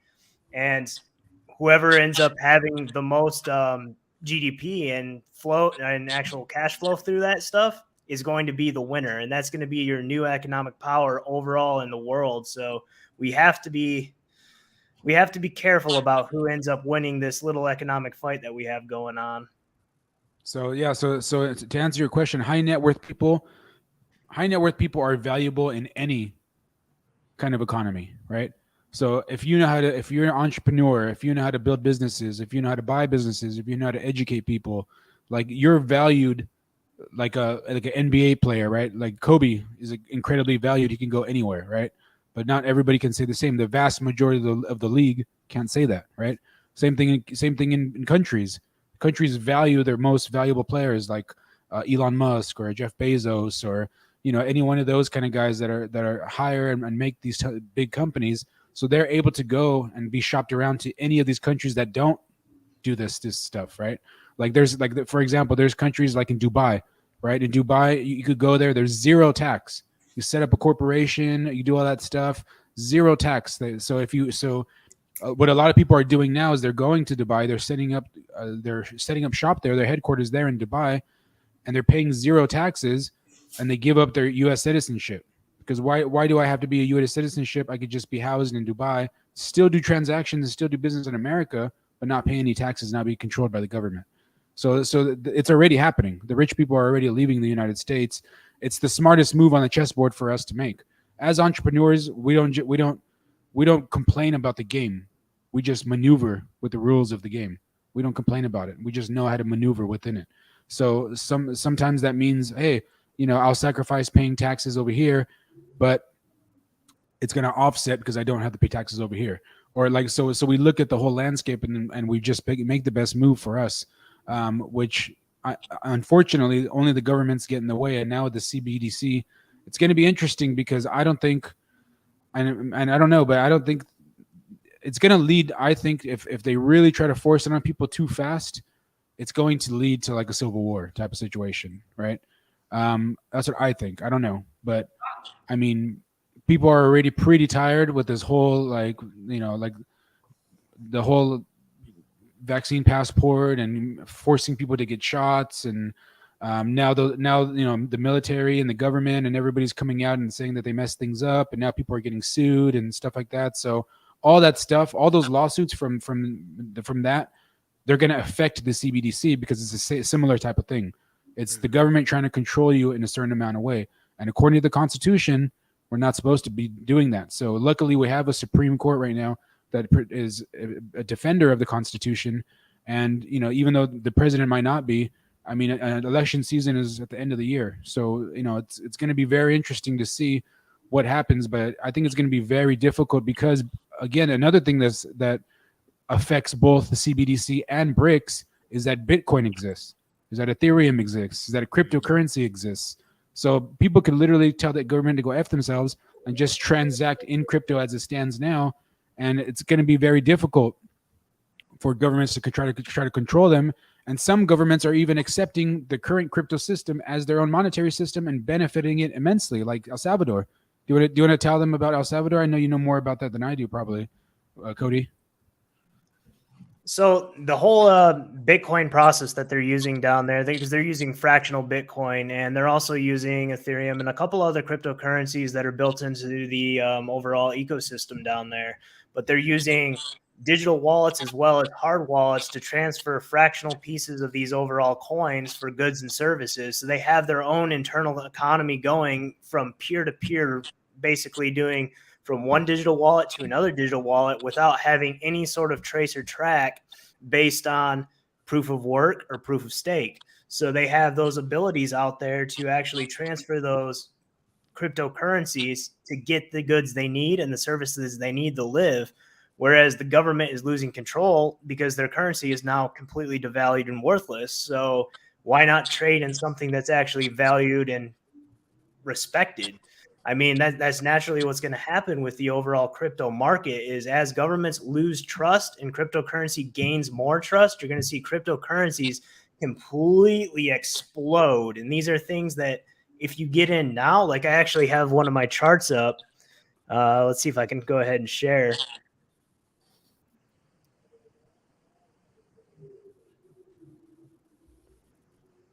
So it's a little small, but you can see that I'm watching Ethereum very, very regularly. Like I'm keeping complete track of what's going on here.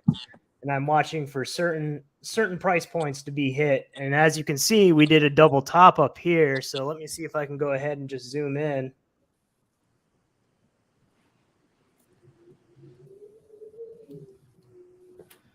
Yeah, you can see that we double topped at one of the major zones. So I do a lot of zone trading. When I do any sort of cryptocurrency or any sort of stock trading, I make sure to find out where the banks and the big buyers, the institutional buyers are looking.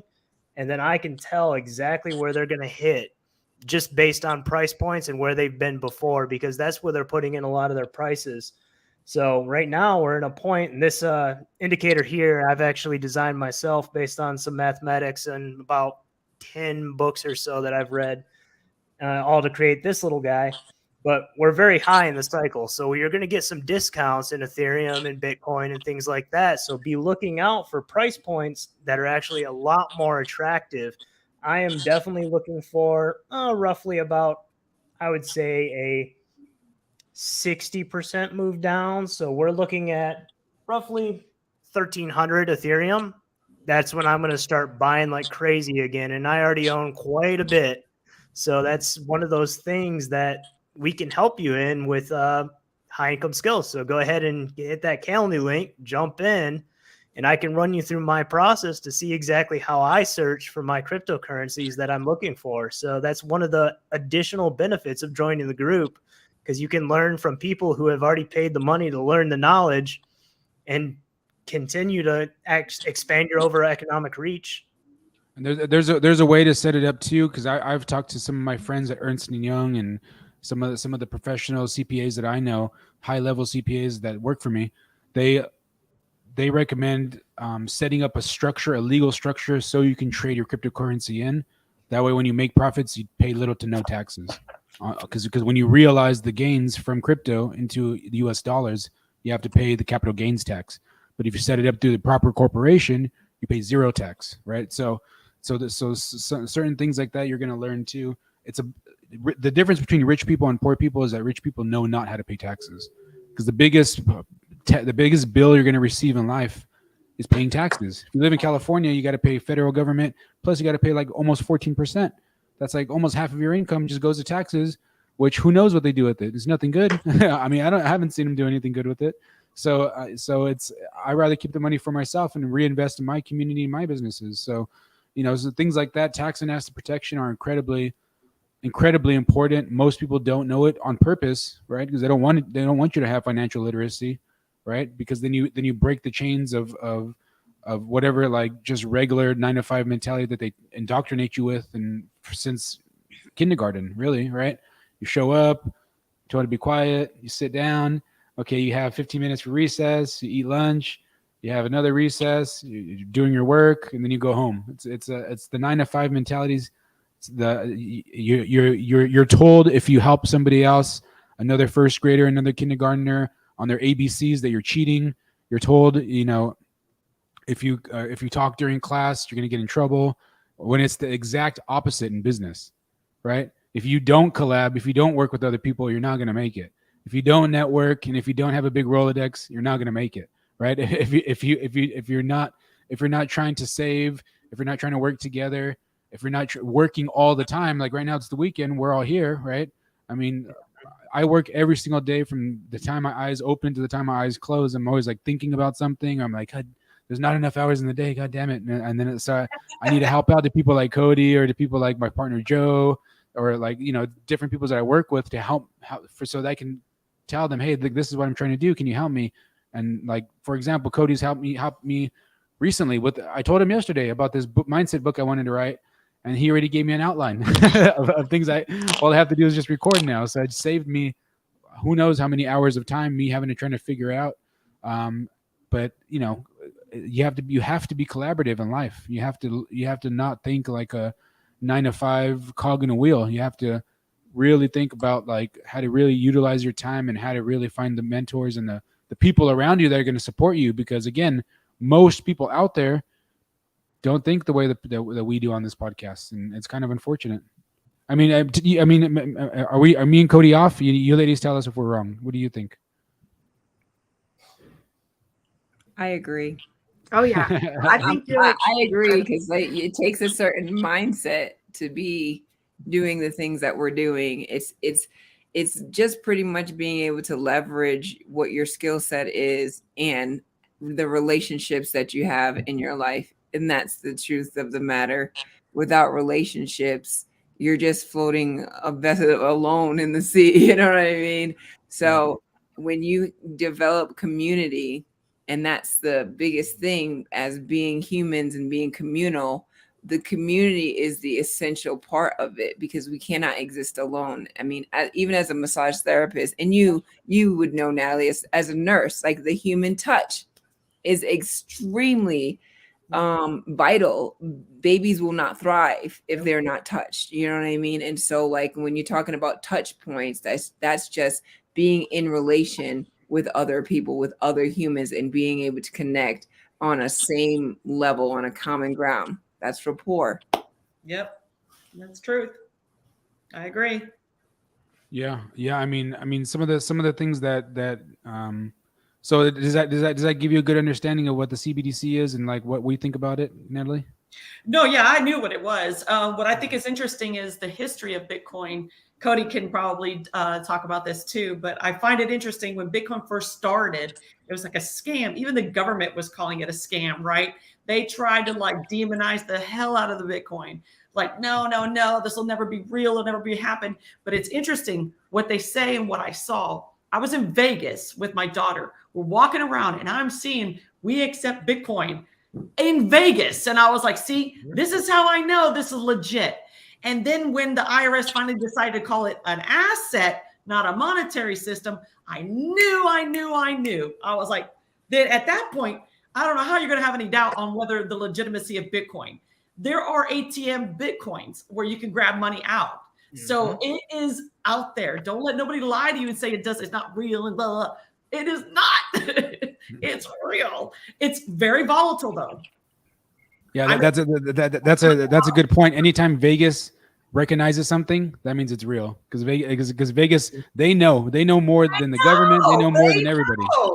To me, that was the steal. Like at first, I was one of those like not sure where it's going to go person, you know. But when I walked in Vegas and saw that there, I knew without a doubt. And then when I saw the government making it now an asset, come on now. After gaslighting the hell out of people for years. In the meantime, on the back of this, they're like trying to legitimize and find a way to tax it. Because that's what they were mad about. They couldn't get their money on it, their hands in it. So they found a way. So I've got story time for you. Yes, Cody, share. So you want to know one of my biggest mistakes that I've ever made in my life? Okay. 2010, when I was first going through ROTC, I made my first purchase of Bitcoin. Uh-huh.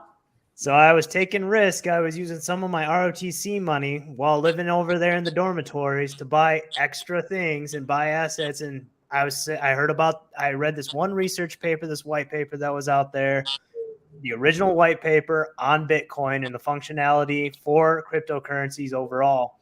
And I had to put some money against it and risked it. Do you want to know how much I would have made based on this last bull run? How much? $345 million. Was it still a penny, 2-3 cents at the time? Yeah, it was at that time.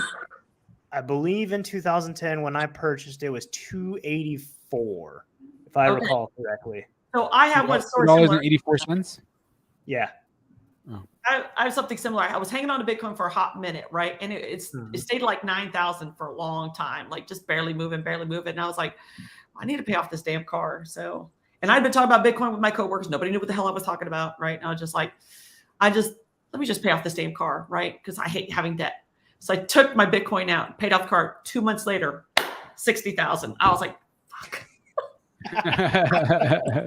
My friends were like, "Oh my God, Natalie, we were thinking about you." I'm like, "You don't even want to know what I do with this damn money. You don't." Oh my God! How much money would you have made on that, Natalie? How much money would you have made on that?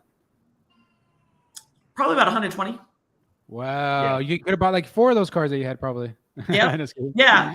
Just in the just because again, it was sitting there forever, like 9,000, just like 978, 978, 978. I'm like, this ain't going nowhere. Shit.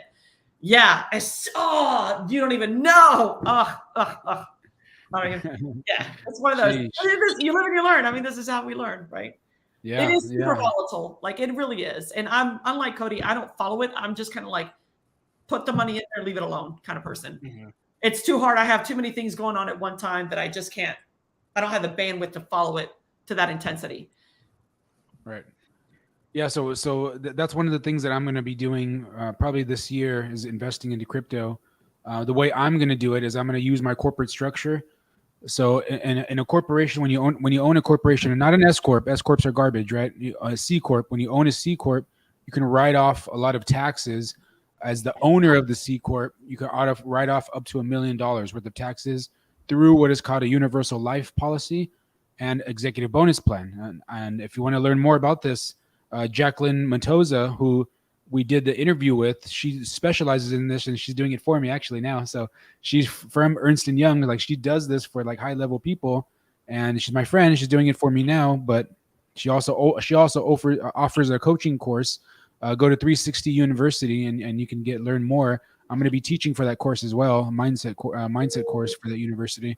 But anyway, so she was telling me that what you do is you can write off up to $1 million against your taxable bill, and you can use that $1 million into a universal life policy. So I don't know if anybody knows what infinite banking means, but basically you become a bank, right? You know what it is, Natalie? Oh hell yeah! I'm telling you, I'm like. Do you want to describe it? Do you want to describe it? Yeah, I mean, go ahead. You want to do it? You want me to do it? You describe it because I think you describe it better than I can. Infinite banking is basically what the banks are doing with our money right now. They literally borrow against their own money and they lend it out to others. That's why they need you to bring money into the bank, because they say, okay, I have this much asset and this is what I'm going to do. I'm going to lend you all this money. In the meantime, I'm making money off of your money. I don't have it. I'm making money off of that. Infinite bank is the same thing. You're your own bank, right? And so you build this policy. I don't know how to do it exactly, but I've read about it. I've been interested in learning about it, want to do it. I need more help getting to the final stages of it. So I'm glad that you brought that up. But yeah, you basically have this money, this asset, let's say, like I said, I'm going to say $500,000 policy, right? Just for the more realistic people that don't have $1 million policies yet, right? And you can take out up to so much money from that bank. It's money. It's tax-free money. It's a loan. It's tax-free money and you pay it back. And you don't have to, you're using your own money that you invested in it to buy things like a car or property or real estate or whatever it is that you want. So that's my version of it, but I'm sure you have like the more technical term for it. Yeah. So the universal life, it works just like what Natalie said, but it also is, it grows on the stock market, right? It also grows on the stock market between usually 2 to 7%, somewhere around there. So you're making money, you're making interest on that money as it's sitting in that life policy, and you can add to it every year. For corporations, I believe it's up to $750,000 or $1 million per owner per year, right? So like on my plan, what we planned out is that we were going to do $750,000 a year each for me and my other partner, and we're going to let it build. So $750,000 one year, again, it's receiving that interest. Another year, and then it keeps accumulating. After 10 years, it's like basically making tons of money itself, right? And you really don't have to put any more money into it if you don't want to. So what you can do, like Natalie said, is you can borrow against it. So if I borrow $100,000 against it and I put $100,000 into Bitcoin, well, that's tax free, right? That was a tax free transaction that I did. So if I put the money into Bitcoin, and if the Bitcoin makes money and I take that money out, well, I got to pay back my loan. So that's tax free money. So I don't pay any capital gains tax. And the money that I made for my Bitcoin, I could put it into my universal life, so I don't pay any capital gains as well. So it's just adding to my infinite bank that I could keep growing infinitely, and then I could use it to buy real estate, buy businesses, whatever. And then again, I could do the same thing, recycle the money back into the infinite bank. So I never have to pay taxes. I hate paying taxes. I never have to pay taxes, and I can enrich myself and my family and keep doing deals. And like it's, like I said, it's an infinite bank. You become your own bank. You don't need to get funding anywhere else. And you could do this in a quick, the more money you put into it, the faster it grows, right? Obviously I'm going to be doing 750,000 to $1 million a year, but even if you start out lower, it's all relative, right? If you do 50,000 a year, in 10 years, you'll have $1 million or pretty close to it. And then you just keep adding to it. And then you can use that to buy investments that make you more money that you put into it. So that's what all the rich people do, the Rockefellers and the Rothschilds and all those people. And that's what the Gerardos are going to be doing as well. So I recommend the other people do that as well. But before you go, Yeku, I think you said you had to go pretty soon. Mm-hmm. Did you want to ask any questions or drop any knowledge before you head out? I think that this panel that we put together here is fantastic. I'm still new in the fintech world. I'm actually helping with people getting business funding and learning all about that through your tutelage and your mentorship. So I'm a healer. I'm a healing facilitator. I work with people's pain and helping people to come out and through their pain and actually visualize a life that they've been dreaming about and keeping them from the unstuck place. So I just want to say, I personally appreciate everything that you're teaching and all the knowledge that you're dropping. I'm going to be one of your little test cases, getting my first investment property and doing all the things, because right now between writing books, I'm writing a book for one of my clients and, doing my holistic healing practice. I stay pretty busy, but there's always room for learning. And that's what I would highly encourage before I jump off to say, continue to learn, continue to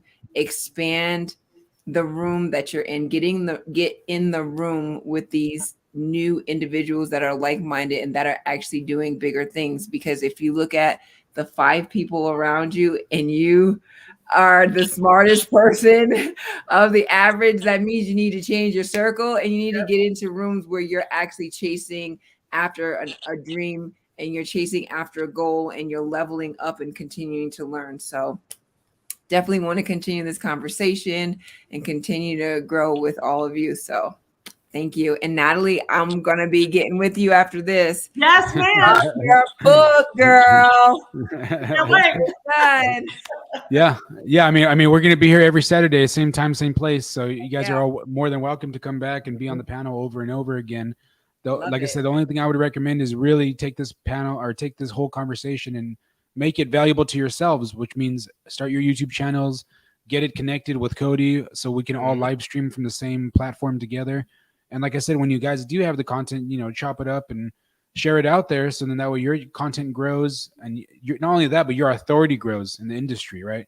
Because now you're asking the questions, you're learning the information, you have direct access to me and Cody. So it's like, you're able to help a lot of people in your community and your followers as well. So, if you need help setting that stuff up, let us know too. Yeku. I'm definitely going to be in touch with you after this. No worries. I am definitely going to be in contact with you. Don't even worry about it. Okay. Yeah, sure. Anytime. But yeah, so yeah, does that kind of make sense a little bit more about the infinite banking? Did I discuss it right, Natalie, in your mind? I'm just, what I'm thinking. The look of shock on your face when I knew what it was priceless. You're like, what? You know? Not a lot of people know what that is. Have you ever heard about it, Beth, before? No, you guys, I'm loving you guys talking about all this because I'm learning. I don't know much about Bitcoin or even cryptocurrency, anything like that. So I'm really happy to be here and be listening to you guys. So And you don't have to know She's about digesting the avalanche of information coming your way. Huh? yeah. Yeah, it literally is an it avalanche really today. is an avalanche of information. And you don't have to like want to learn about, because again, my knowledge about certain things is very limited. You know, I'm like a little Janet of all trades, right? I know a little bit about a lot of different things, but I want to like focus and zero in on one thing, grow that, and from there grow the rest. Like, okay, I'm familiar with this and it's in the back of my head, but let me focus on this first, right? So like real estate, let me focus on real estate too. Let me get that money in, so then I can, like Ernesto, invest in Bitcoin or invest in this or invest in that. I need to get that money in first, right? Have my infinite bank. I want to be like Ernesto, where I'm investing that kind of money in my infinite bank. I don't want to invest the 50,000. Yes. Right? So again, but where do I start? I start with real estate, which is what originally brought us all here. But it's real estate is an asset. All these other things are also assets that people never think about, don't know. And again, not putting all your eggs in one basket, which is super important. And then knowing how to strategize and how to like, okay, I love listening to Ernesto with his strategies, because that is the missing link that I've had. How do I get to this point, to that point, right? I'm not sure. And people with money don't necessarily always come out and tell you. Like, they have to have a trust with you to tell you these things. So that's a fact. They hold this close to their chest too. So the fact that Ernesto is like giving it to us and giving it to us for free, and then, you know, come on, man, like you can't beat that. Like, he's like, it's like the Black Book. I used to follow. I don't know if you guys know this. God, I can't think of his name off the top of my head. I'll come back to it about him. But I used to follow this other gentleman who started off this Black Book. He called it the Black Book to like the rich or whatever. It's like the Black Book where, you know, the CPA that you want to connect with and the so-and-so that you want to, the realtor that you want to connect with. Because, you know, those people in that group, yeah, they hook each other up, but they're not about to like give it to everybody. So the fact that Ernesto's willing to do it and Cody's there also doing the same thing. I mean, that right there is like, y'all don't understand. You're getting access to things that people normally don't share. It's not out there. It's not easy to attain, because trust me, I've been looking. Like, I've been looking. So I'm not even gonna lie. It's like, I've been there. Like, you know, like when you want to buy a car, all of a sudden, let's say you want a Mazda, all of a sudden you see Mazdas everywhere, right? Like, you're trying to make money, all of a sudden you see like, oh shit. And I'm always looking for like entrepreneur opportunities. So this comes up and that comes up and that comes up. And it's like, but yeah, I'm missing the link is what I'm missing.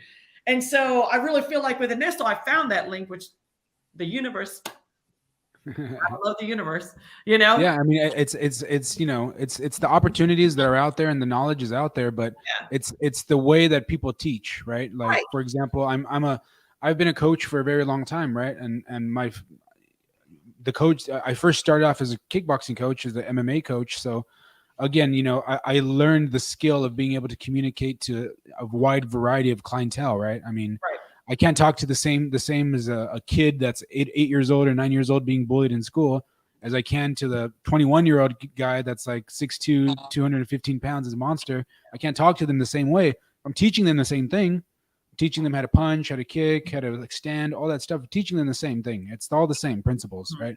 But I have to give the information, I have to deliver it in a way that they both can understand it in their own unique situation, you know? So like what I'm helping you out with, Beth, with negotiating this multifamily deal, right? I'm going to tell you, okay, you're going to do X, Y, and Z. And then like, if you do ABC or X, Y, and Z, these bad things are going to happen. These good things are going to happen. And you've seen it for yourself, right?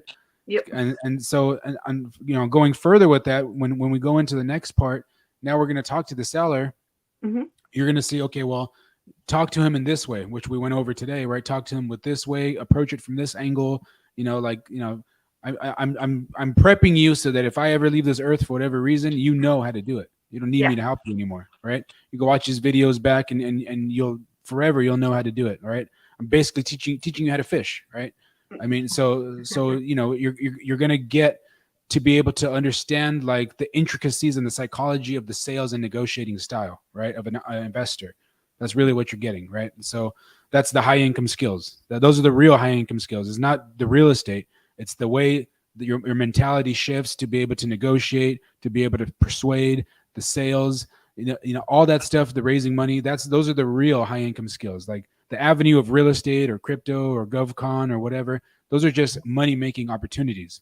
But the real skills are all the other stuff that I talked about, right? And the stuff that we're talking about right now, the communication stuff. So, that's really what I'm trying to help people develop, people understand. And I think we're doing a good job. I don't know. You tell me. Oh yeah. You're doing a great job. I mean, honestly, because I'm so new to this, I mean, I'm glad that you guys kind of like see a little bit of yourselves in me, and I'm surrounding myself with you guys so that I am able to learn. So I'm very appreciative. Thank you so much. Oh, yeah, for sure. You're welcome. Yeah, it is definitely more about just doing the transaction. I mean, I've been doing research into, I know how to do it, but it's also like, oh, how do I build the rapport? How do I find commonality and talk to these people like networking, So I really, really appreciate that. Yeah, for sure. I mean, and that, to be honest with you, that's the scariest part for most people. Oh yeah. Right. That's the scariest part for most people, because you can sit there and you can read the standard definition of wholesaling or lease option or flipping or whatever. You can read it and you can, there's gurus out there that'll tell you how to do it on YouTube and all this other stuff. But until you pick up the phone and you start making those calls, it's a totally different game, right? Oh, yeah. Because you have to know how to speak to each individual type of person you're talking to. Most people don't teach you that, right? Most people don't teach you that, and that's the hardest part, right? That's the hardest part, is building a good power team, being able to do due diligence not only on the project but on the person and whoever's in the transaction, right? And then after enough experience, you're like able to like read the room, right? You're like, okay, well, I needed this guy's the decision maker, but this guy's might get in my way, so I gotta play both fields this way, like what we're dealing right now with the seller and the realtor, so that you got to strategize sometimes, and that's only comes after enough practice that you'll learn these different types of situations. So I mean, you're on the right path. You're gonna do great. We're gonna keep going down, and you guys will see the pretty soon. My goal is to get Beth into this deal without any of her own money. and negotiated a seller finance deal. So that's my goal. I'm just doing the deal through Beth. So so it'll be interesting to see how it plays out. But yeah, I mean, we can definitely practice that, Natalie, as well, and do some of those things. What area are you interested in investing in? Are you in multifamily, single family? Like, what do you want to do? Because I know you live in Round Rock, right? You live in like in North Austin. I live in South Austin, so we're not too far away. No, so I think multifamily is probably the way to go. But I don't know, that's where you and I probably offline can talk a little bit more and get more in depth about, because again, the only experience I have with multifamily is the experience my brother had with multifamily, which was the Section 8 housing, and it was a nightmare for him. And he couldn't wait to get out of it, right? And so it's like, I don't want to go that route, but I do see the value of multifamily, obviously. But I also I like the idea of Airbnb also, but because I have Airbnb, but I want it to be like the next property complete Airbnb, right? Not shared Airbnb. Right. So, but I also like the multifamily too. So and I also want to look at outside of the country properties. You can also do Airbnb in a multifamily though, as well. You could. I mean, it doesn't have to be one thing or the other. True. Like for example, the sixplex that we're negotiating with Beth, I mean, this is later down the road, but I would say, okay, well, this is the potential value add is potentially Airbnb. I mean, it's gonna depend on the research, right? And where it's at, where it's located, the tourist attractions, blah blah blah. There's other due diligence has to go into that. Right. But in all multifamily deals that I do, that I break down, that's always an option, because you're always going to make more money typically in a multifamily than you will just a regular tenant. Yeah, exactly, and that's what I want. And also, here in this area, when I sent you, Cody, that article about the housing prices dropping here, I think it's good and bad. Obviously, I live here, but the good news is, before there was no opportunity to snatch a property. Now there might be. And Kalahari is literally 5 minutes away from my house. Do you know how much money they bring to the local area? a lot. And if you got families that are wanting to come, but Kalahari is super expensive to stay at, if you have like a multifamily where they can stay like Airbnb it and then just go there for the swimming or whatever versus spend the money in the hotel there's money to be made here, like literally money to be made. So that's where my interest, my focus is right now, because Kalahari does not just the family vacations, but they do conventions also. I love Kalahari. I went there the first time last June, I think. It was awesome. I took my little sister. Huh? I can walk to Kalahari practically. That's how close you can? Okay. Practically, yeah. That's how close I am. So I see the value in that. That's why my property went up tremendously. Yeah. But also, like that drop, mine hasn't done the drop that I saw on the news. I think because of where I'm located at. For those of you that don't know, Kalahari is one of the biggest indoor water parks, but it also has like a hotel and restaurants and what else do they have there? They have like a whole adult side too, right? Yeah, they do like adult nights there too. It's an entertainment venue, conventions. So yeah, it's like a one-stop shop. It's like a resort of its own, literally. Yeah, it's pretty awesome. It's a pretty cool place. I like it. Yeah. So yeah, I mean, we can definitely explore that area. I mean, and we get to go over the details, but like how far are you looking to go? Are you going towards Waco, or how far are you willing to look? Oh, I don't care. I mean, as long as I know there's potential to make money, I don't really. Yeah. Okay. Yeah, I don't care. Yeah, and then for you, Beth, this property's in Michigan, right? Mm-hmm. When we were talking about. So the only thing that I was gonna caution you about Michigan as well is that unfortunately Michigan is one of the toughest renter-friendly states that there is. Ah, okay. Yeah. So that means it's very hard to kick people out and evict them and stuff. It's the opposite here in Texas, right? So that's another thing you have to consider is that if you are going to get into that, that's going to be a big headache because these people. They know the laws, a lot of them, and unfortunately they take advantage of that, right? So if you are going to move to Indiana, I would do some Indiana research. They might be more landlord friendly. I'm sure they are. I haven't looked, but I do know that most blue states are really like tenant friendly, and that's a problem if you're a landlord, Yeah, I'm actually moving to like about a little over an hour away from Chicago, but it's in Indiana by Lake Michigan kind of. So that's kind of a good area to venture out to in the future as well. Yeah, it's not Gary, is it? Huh? No, You're not? No, gosh, no. Oh, okay. Nope. I know that would be scary, huh?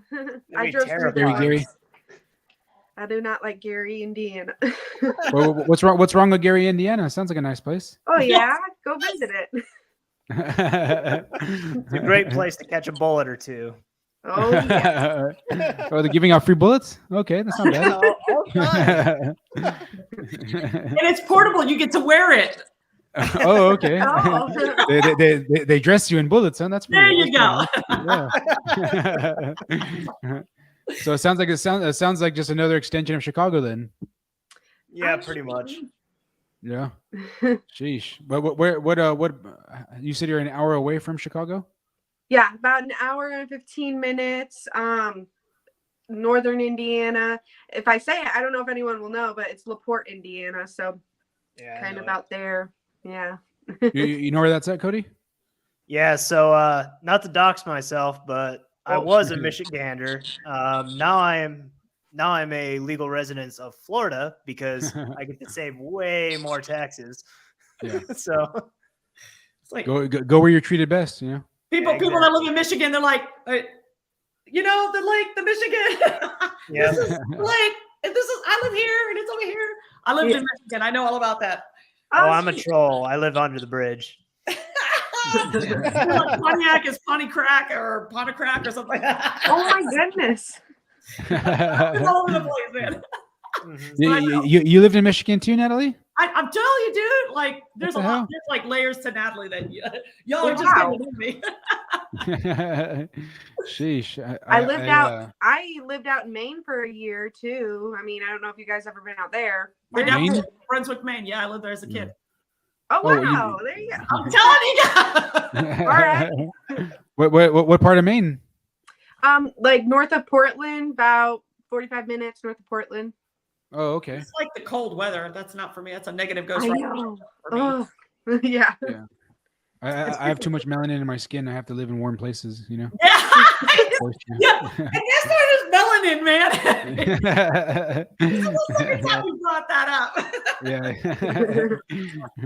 I always see people all the time with sun lotion. I'm like, I don't need that stuff, man. Yeah, you're like, Take it away what? from me. Yeah. But yeah, I mean, so what other articles do we have? I know Cody's about to fall asleep on us. Yeah, it's Yeah, I getting think pretty that's- late over here. Yeah. I think we can save it for the next one. We've definitely got, I always like seem to bring stuff every week for you guys. So for sure, we're bringing more stuff for you guys. Plus, Ernesto, we're going to meet up this week, you and I anyways. And so that is another conversation that we're going to add on to the podcast. So we're definitely going to have like plenty to talk about. Yeah. Just let me know when you have some free time and we can do one of these things. And like I said, hopefully the YouTube will work this time. Sometimes it doesn't work. Yeah, we're gonna have to like on Friday. I'm gonna have to like Cody. Maybe you can help me like figure this out on a Friday, so that when we do Saturday, we're good to go. We're not waiting till last minute to do it. Yeah, I just need the intel, and we can go ahead and plug it in. We'll be good. Yeah.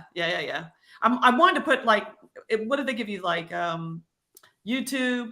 Do they give you TikTok and Instagram as an option or no? They literally have every single social media except for Instagram. I don't know why StreamYard doesn't have Instagram, but they just don't for some reason. But it probably goes through the whole Meta suite. I was gonna say, so do you think Facebook Live would be a possibility? Yeah, Facebook Live is definitely a possibility. You know, I've got quite a few followers there, so A few thousand, right? 4,000. 4,000. It's not bad. TikTok, I have over 5,600, and Instagram is the only one I have like 1,800, and YouTube I only have like 39 people. YouTube's a hard game. It seems like your Facebook followers would probably like this content the most, right? I hope. Well, I mean, again, like this is a little deviation from my usual content, but which is fine. I also want to see. I don't want to just be pigeonholed into that one content, anyways. So and a lot of it is about mindset and empowerment, right? And it's never too old to do something new. And so this falls right in line with it. So yeah, it's never too late to learn something. It's never too old to try something. You know, I wish I was Beth's age and doing it then, you know, honestly, like this is like the senior person saying, if I knew then what I know now, right? But it's never too late, right? So yeah. Right. Yeah, and y'all can learn from my mistakes too. And trust me, I have plenty of stories on that one. So yeah, and Beth, if you have any questions too that you want to bring next week, just send them to the group chat and we'll bring it up. Got it. Awesome. Yep, got it. Well, thank you guys. It's been wonderful as usual. I've had a fantastic time. I really love everything that we've learned here. I really appreciate you, Ernesto, you, Cody, and Beth. Obviously, you too, because you bring a lot too. So just your excitement and your ability to be open to learning, right? Oh yeah. Yep. Bring that, and that's a good thing to bring. I do too, right? I'm learning from Ernesto. I'm learning from Cody. Like we definitely have a lot to share. Mm-hmm. Yep. Yeah. Yep. Well, thank you guys. Thank you everybody for watching as well. Yes. We'll be doing it again next week, next Saturday, 1 o'clock, same place, same time. Yes. So if you like this, if you guys have any comments, anything you guys want me to break down for you, or me or Cody or any of the ladies on the panel, leave it in the comment section and we'll bring it up on the show. So absolutely like and subscribe below, click on the Calendly link, schedule your call with me or Cody, and let's make this money. It's time to make money this year. It's going to be a very good year. So 2023. I appreciate you all. Thank you. Everybody have a good weekend here, and we'll talk soon. Okay. Thank you. Bye everybody. Bye.